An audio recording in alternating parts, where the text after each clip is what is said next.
What's up guys? So for today's vlog, maghimo ta og puto guys. So after ani, naghulma di ay ko kuan kana ato ang lutuanan. Mao ni siya ang porma sa ato ang lutuanan, sa ato ang puto. Ato na siyang pang tapak-tapak kanang ang nasa side by side sa iyang kilid para dili mo hungaw ang iyahang binukalan sa tubig para jud maluto ang ato ang puto.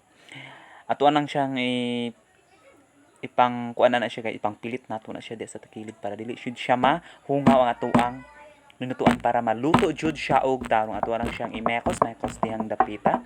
Ato sang ikilit ekwan. Pagkauman na nagis, ato na siya pong haling na pudtas ato ang pagmalakasang gasol.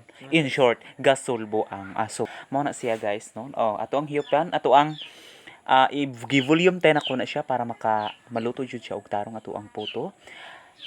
Okay, ihiyop pa more, ihiyop. Ato asang dungaga na po nato kahoy para bukal jud tarong og kuan gid siya kanang mo kuan.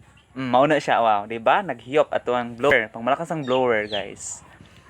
Ato ang ihupan para mubukal gid siya tarong, guys. And after na ato ang atong itak ang ato ang pangmalakasang hulmahanan sa atong puto o hiyupan nato nag volume 10.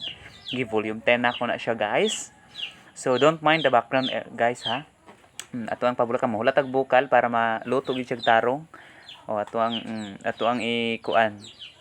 Balik ko na tug kuan kaning tapak-tapak. After mo na siya guys. Ato ang forma sa ato ang butang sa ato ang kuan puto diha.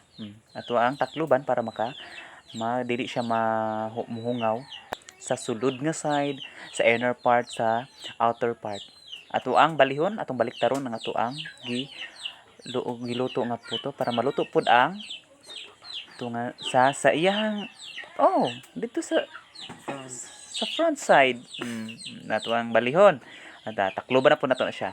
Atong takluban para maluto na pod og waiting ta for how many minutes or mga 1 minute or 1 seconds luto na siya guys. Ato ang takluban na siya balik para maluto gid siya tarong. Mo na modern ni ako ang mama guys.